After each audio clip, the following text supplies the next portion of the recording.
ভগবান তিনি সারা বিশ্ব সংসার সৃষ্টি করেছেন এবং প্রত্যেক জীবের হৃদয়ে তিনি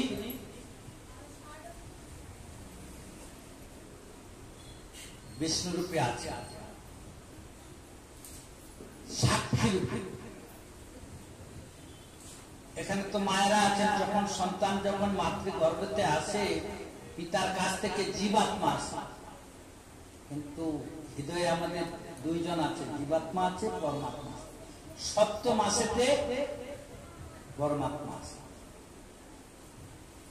জীব যদি পাপ করে, পুণ্য করে, ভালো করে, মন্দ করে, পরমাত্মা যে আছে হৃদয়ে সে কিছুই বলবে না, সাক্ষী শুধু দেখে যাবে।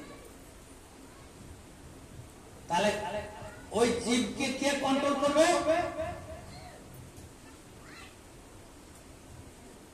এই একাদশ স্কন্ধে একটা বর্ণনা করেছে নবযোগেন্দ্র ঋষির মধ্যে একজন ঋষি, যে গুরুদেব আত্মা, মায়া মোহ সংসার থেকে মুক্তির একটাই হলো রাস্তা। গুরুদেবকে যদি সে তুখার গুরুদেব পায়, ও দুর্বল গুরু হলে হবে না। গুরুদেব হরিনামের নৌকা খানি, শিগুরু কান্ডারি। নদী পার হতে গেলে একটা নৌকার প্রয়োজন, নৌকাতে চালক তাকে বলে কান্ডারি, মাঝি। তা সংসার নদী পার হতে গেলে গুরুদেব হলো সেই মাঝি।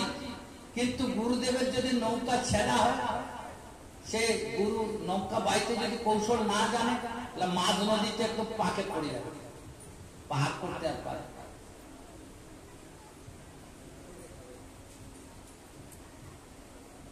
কিরকম উদাহরণ দিচ্ছে আমাদের প্রভুপাদ। তিনি যখন গৌড়ী মঠ স্থাপনা করেন, প্রচার করতে গেছেন, এই তত্ত্বটা তিনি তার উপদেশে আমি তো গ্রন্থে দিয়েছি, যে নবদ্বীপ ঘাটে মায়াপুর যাওয়ার জন্য একটা নৌকা প্রয়োজন। তো কোন দিন যাচ্ছে না? জন্মাষ্টমী দিন। জন্মাষ্টমী তো রাত্রি 12টার সময় হবে। মায়াপুরে জন্মাষ্টমী, দোল উৎসব, এই যে রাধাষ্টমী, সেই সুন্দর হয়, লক্ষ লক্ষ ভক্তের ভিড়। তো এখন তো মনে করেন যে লঞ্চ সরকার থেকে বহু ব্যবস্থা, কিন্তু সেই ভক্ত 7-5-6 জন উঠছে। এখন হচ্ছে মাঝি যে উঠছে, বলে মাঝি ভাই আমাদেরকে মায়াপুর ঘাটে নামাই দিবে। রাত্রিবেলা তো তোমার যদি প্রত্যেক মানুষের 5 টাকা করে না, দিনে বেলা তোমাকে 20 টাকা করে পার করা। আচ্ছা উঠো উঠো, উঠায় নিয়ে আর নৌকা ছাড়ছে সামনে। লঙ্কা বাঁধাবার জন্য একটা লঙ্গর থাকে, এরকম লোহার মাটি আঁকড়ায়, ওই সামনে লঙ্গরটা উঠাই দিচ্ছে। আর পিছনে যে আরেকটা আছে, ওটা উঠাবার জন্য খুব জোরে নৌকা চালাচ্ছে, নৌকা হিলছে। আর মনে করে আধা আধা নদীর ধারে লাইট থাকে না, ভক্তরা তার ভগবানের নামে মত্ত হয়ে গেছে। হ্যাঁ, গোবিন্দ জয় জয় গোপাল মত্ত হয়ে গেছে। আরে 11টা বেজে গেলে এখনো তো আমরা মন্দিরে ঘাটে পৌঁছালাম না, কখন যাবো? আরে মাঝি ভাই দেখো, নৌকা চালাতে চালাতে না ঘাম ছুটে গেছে, সত্যি নৌকা খালি হিলছে আর আগে যায়। সব ভক্তরা নাম দেখলো কি, পিছনে যে লঙ্গরটা ছিল ও টাইনে এরকম ধরে রাখছে মাটি। আরে ভাই, পিছনের লঙ্গর তোলা নাই তো? সত্যি তো তোলা হয়। বলে যেরকম ওই যে আধা আধা জ্ঞানী গুরু, ওই যে মাঝি পরিশ্রম হয়ে যাচ্ছে, খুদি পাহাড় নিগলি চুয়া, একটা কথা আছে, পাহাড় খুদলাম, অনেক পরিশ্রম করলো, কিন্তু 12টা ইঁদুর অনেক পরিশ্রম করলো, টাইম মতন আমাকে পৌঁছাতে পারলো না। আমার এই জীবনটা নির্ভর করছে ওই ভক্তটা, নির্ভর করছে মাঝির উপর। আমাকে ঘাট পৌঁছাবে, আমি ভগবানের দর্শন করব, জন্মাষ্টমী পালন করব। আর সেদিন ওর জন্মাষ্টমী দর্শনে আর কিছুই হবে না। এরকম যদি মাতাল গুরু, দুর্বল গুরু, পালে পড়ে না তার জীবন বরবাদ হয়ে যাবে, এই জন্মটা বরবাদ হয়ে যাবে, আর ভগবত ধামে পৌঁছতে পারবে। সেই ভক্তি জ্ঞান বৈরাগ্য যারা লভ্য মহান বিবেকের বিকাশ কি করে হয়, বৈষ্ণবগণের সর্বপ্রকার মায়ামোহ থেকে নিজেকে কি করে মুক্ত করে, সেই কথাগুলো আমাদের বলবে।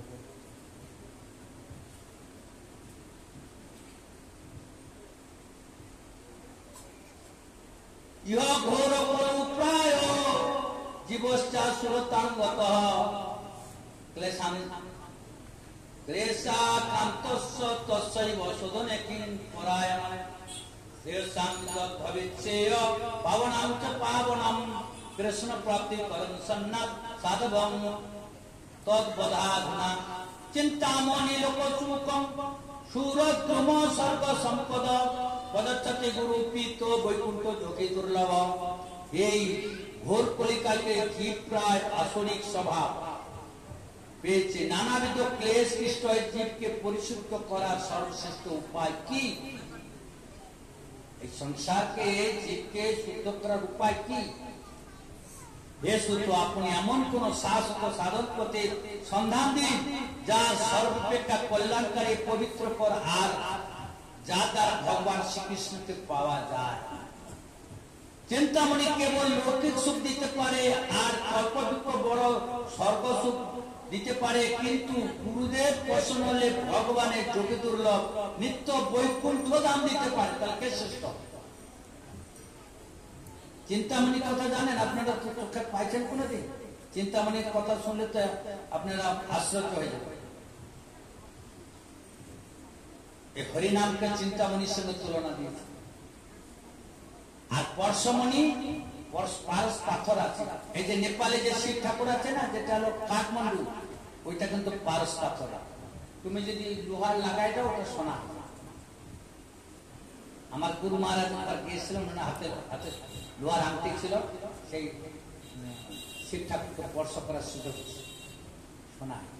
গুরু মহারাজ এসে গল্প করছে। আর চিন্তামণি মানে যা চিন্তা করা যায় সেটা পাওয়া যায়, আর পরশমণি স্পর্শ করলে সোনা পাওয়া যায়। কিন্তু গুরুদেব তিনি হলেন সেই ভগবানের ভক্তি, ভগবত চরণ কমলের প্রেম এবং সংসার মায়া থেকে জয় করার পদ্ধতি গুরুদেব দিতে পারেন।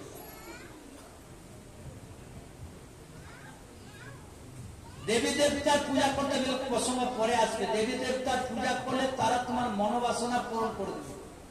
শিব ঠাকুরের কাছে জল দিলে, দেবীর কাছে পূজা দিলে, ধন সম্পদ পুত্র আদি সব দিবে, সংসারিক বস্তু। কিন্তু ভগবত প্রেম চান্ত, সংসার থেকে মুক্তি চান্ত দিতে পারে না। সংসার থেকে মুক্তি ভগবানের ধাম যেতে হবে, এটা সাধারণ জীব জানে। সংসারটা অনিত্য দুঃখময়, এই কথাটা কি তার জ্ঞান আছে? তবে তো সে ওখান থেকে উঠে আসবে।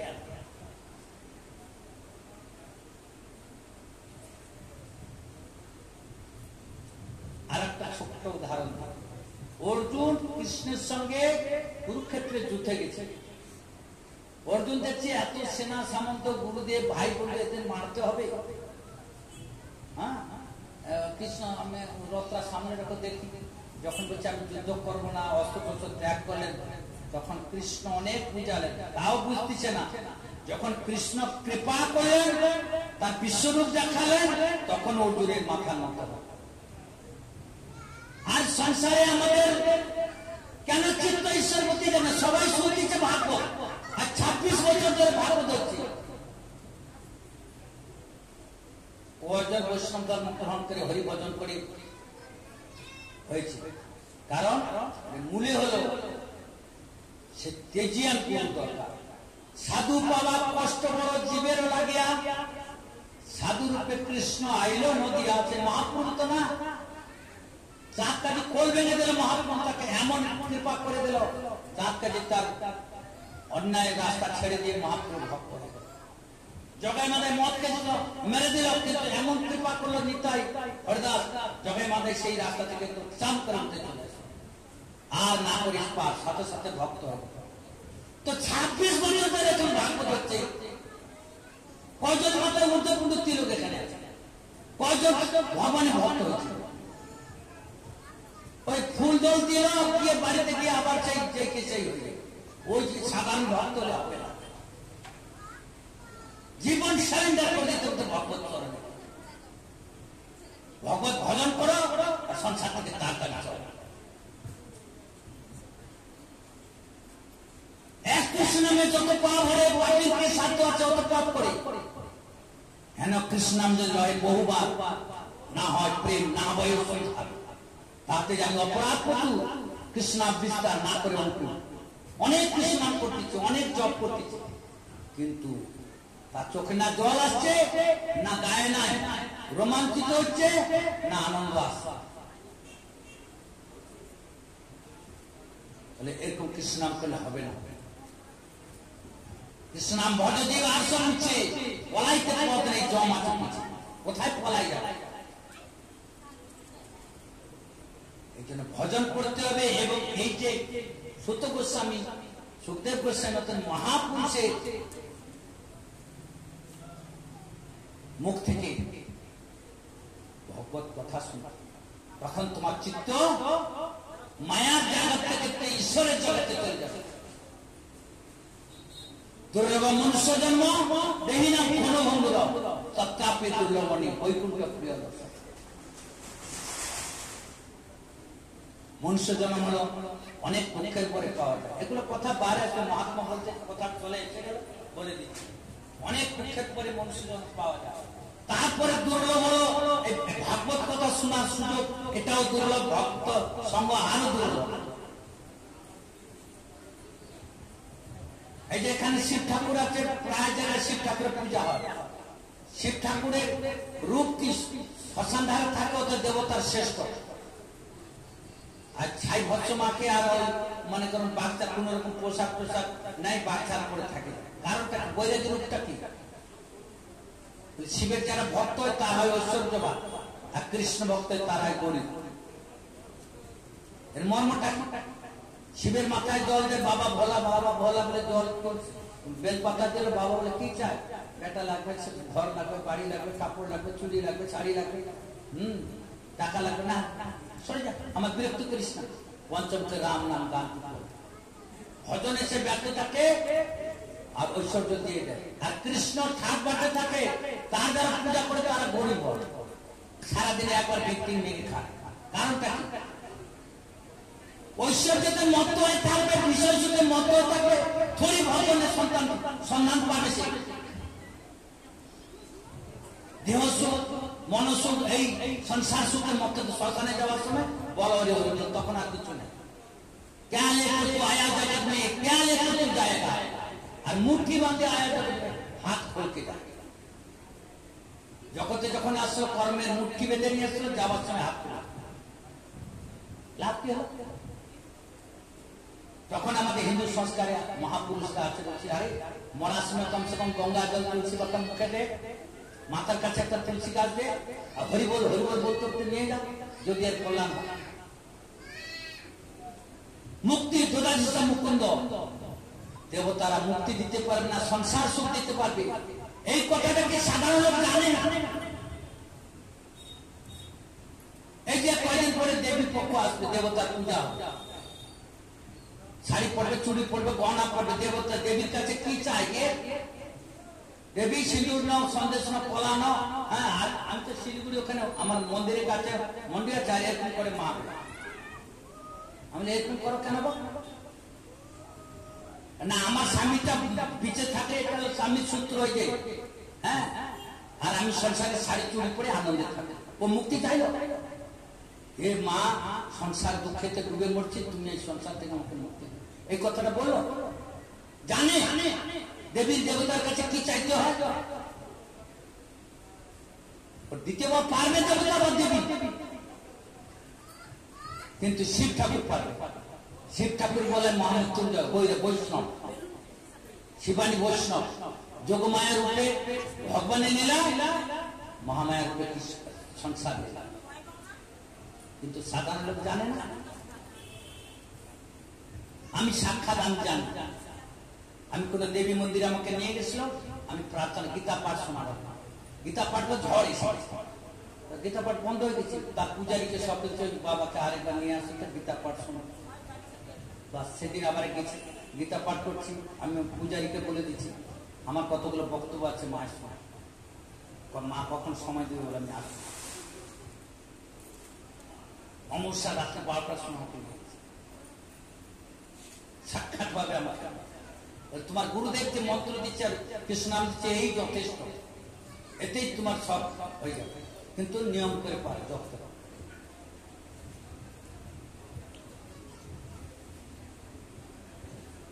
কোন কথা বলতে গিয়ে ভাগবত মহিমা বলতে গিয়ে সুত গোস্বামীর কাছে 88,000 ঋষি যখন এক এক প্রশ্ন করলেন, সুত গোস্বামী সুতবাচ প্রীতি সনুকচিত্তে যত বচমি বিচার্যত সর্বসিদ্ধান্ত নিষ্পন্নম সংসার ভয়নাশনম ভক্ত ঘনবর্ধনম যচ্চ কৃষ্ণ সন্তোষয়েতকম তদং তেভিরস্যামি সাবধান তয়াসিন কালবাল মুখাগ্রাসম ত্রালনির্নাশ হেতবে ভাগবতম শাস্ত্রম কলো কিরেন ভাষিতম।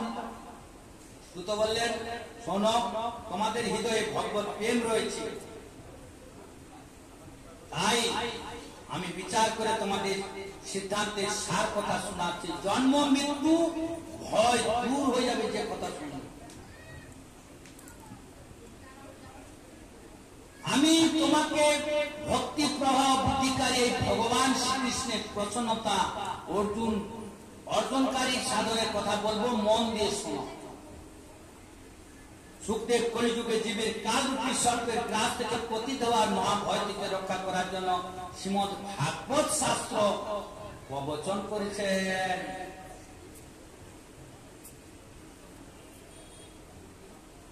তস্মাৎ পরং কিঞ্চিন মনশুদ্ধেনা বিদ্যতে জন্মান্তরে ভবেৎ পুণ্যম তদা ভাগবতং লভেৎ পরীক্ষিতে কথা ভক্তং সভয়ং সংস্থিতে সুখে সুধা কুর্মং গৃহীতৈব দেবস্তত্র সমাগমঃ সুকং নত্তাবদং সর্বে কার্যকুশলাসুরাঃ কথাসুরং প্রযচ্ছস্য গৃহীতৈব সুধামিমম। চিত্তশুদ্ধির জন্য থেকে মঙ্গলকারী আর কোন সাধন নাই। এই চিত্তকে শুদ্ধ করার জন্য এই ভাগবত কথা ছাড়া জগতের অন্য কোন সাধন নাই। যদি বলেন যে রামদেব তো বাবা অনেক যোগ শিখাচ্ছে, রেচক কুম্ভ কত কি শোনাচ্ছে, তাতে তো চিত্ত শুদ্ধি হবে। হচ্ছে যে কলিযুগে কর্ম যোগ্য না জ্ঞান, কলিযুগে বাতাবরণ শুদ্ধি নেই। রামদেব বাবার পেট উঁচা দেখছো না, একদম চামড়ার সঙ্গে লেগে গেছে, একটু সরু দেখছো। অনেকজন তো অনেক দেখাইছে যোগগুলা, আর তোমাদের আমাদের পেট গুলো একটু ঢেকা ঢেকা মোটা মোটা। কারণ কি? ভাত খেয়ে আর সকাল 8টার সময় বিছানা ঘুটে ঘুটে সকালবেলা উঠে না, জব করে না, ধ্যান করে না, যোগী করে না, তোর ভালো থাকবে কি করে? ওর দ্বারা সম্ভব হবে? 14 বার ভাত খাবে, বিছানা পড়ে থাকবে, সকালবেলা হাওয়া 1000 টাকা দাবা, ভোর 4টে উঠতে হবে বিছানা থেকে। শরীরে গরম আর বিছানার গরম, সূর্য উঠে গেলে যদি হয় তাহলে ওর শরীর দুটা গরমে ফাইটিং হবে। সে কোনোদিন ব্রহ্মচর্য রাখতে পারবে না, বীর্য ধারণ করতে পারবে না। আর বীর্য ধারণ যদি করতে না পারে সে কোনোদিন নিরোগ হবে না, সে কোনোদিন মহাজ্ঞানী হবে না, সে কোনোদিন ধ্যান ধারণা করতে পারবে না, দুর্বল চিত্ত হবে, ভালো সন্তান জন্ম দিতে পারবে না, ল্যাংড়া লুংড়া পোলিও দিবে।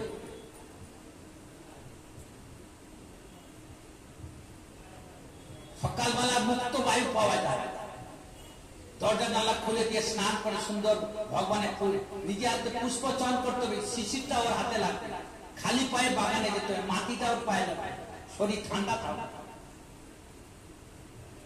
এগুলো জানে সাধন, জানে সাধারণ জীব। তো সেই পরীক্ষিতে ভাগবত পাঠ শোনাবার জন্য সুখদেব যখন সবাই আসেন ছিলেন, তখন অমৃত কুম্ভ নিয়ে দেবতারা এসেছে। দেবতারা বলছেন, সুখদেব মহারাজ এই যে অমৃত কুম্ভটা আপনি পরীক্ষিত মহারাজকে পান করাবেন, তো পরীক্ষিত মহারাজ অভিশাপ আছে মৃত্যু হবে, অমৃত পান করলে অমর হয়ে যাবে। আর আমাদেরকে ভাগবতটা দিয়ে দেয়। তৎক্ষণাৎ কি বলেন পরীক্ষিত শুনে রাখবেন, নিজেদের কার্যসিদ্ধিতে উচিত কুশল দেবতার মহর্ষি শক্তিকে প্রণাম করে বলেন, আপনি অমৃত ভাণ্ড গ্রহণ করেন, পরবর্তীতে আমার কথা মতো আমাদের প্রদান করুন। এই প্রকার আমাদের পরস্পরের মধ্যে কথা মতো অমৃত বিনিময় করে মহারাজ পরীক্ষিত অমৃত পান করতে থাকুন, আর আমরা সকলে ভাগবত কথা পান করব। বলে এখানে বেনিয়া ভিত্তিক চলবে না। আগে বলছে না ভাগবত কে শুনবে? শ্রদ্ধাযুক্ত হয়ে ভূমিতে প্রণাম করে পদ্মাসনে বসে আর ভারত ভূমির মাটিতে বসতে হবে, তবে ভাগবত কথা হৃদয়ে যাবে। এই অমৃত কুম্ভনে ভাগবত নিয়ে তুমি দেবলোকে যাবে, দেবলোকে এই ভারত ভূমির মাটি এত পুণ্যবান, যতক্ষণ না মাটিতে বসবে আর পদ্মাসনে বসবে ওর ভিতরে জ্ঞান ভক্তি সঞ্চার হবে। ভারত ভূমিতে মনুষ্য জন্ম জয় হইল যার, জন্ম সার্থক করে পরোপকার। এই যে আপনারা এখানে যে কয়জন বসছেন, জানবেন আপনার পূর্ব জন্মের বা এই জন্মের কিছু মহান কাজ করেছে। ভাগবত আসনে সবাই আসতে পারে, সবার মতি হয় না। এরা অনেক গরু সেবা করেছে, অনেক গুরু সেবা করেছে, অনেক গরিব দুঃখীকে দান করেছে, অনেক অন্ন দান করেছে, তার পিতা মাতা হয়তো অনেক সাধুকে খাওয়াইছে, তখন তার ভিতরে এই শ্রদ্ধাটা আছে। শ্রদ্ধা শব্দে বিশ্বাস করে সুদূরে নিশ্চয়, কৃষ্ণ ভক্তি করলে সর্বকর্ম প্রথম। আদৌ শ্রদ্ধা, তত সাধু সঙ্গ, অত অনর্থ প্রীতি, তত নিষ্ঠা, তত রুচি। তার ভিতরে শ্রদ্ধা, শ্রদ্ধা আসার কারণ কি? একটা ছোট্ট উদাহরণ দেখ। একটা ব্যাগ সারা জীবন পশু মার, তো যমরাজ তার মৃত্যু হলো, যমরাজের চেলা তাকে ধরে নিয়ে গেছে জমপুরীতে।